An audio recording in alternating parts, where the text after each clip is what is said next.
একদল যুবক পুকুর থেকে কচুরিপানা তুলে পুকুর পরিষ্কার করছে। A group of young men are cleaning the pond by removing water hyacinth. একজন জেলে নৌকার মাচার নিচ থেকে মাছ তুলে একটি পাত্রে রাখছে। A fisherman is taking fish from under the bow decks and placing them into a basket.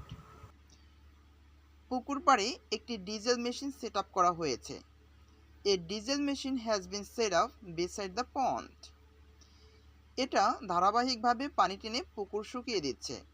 It's continuously pumping out water to dry the pond.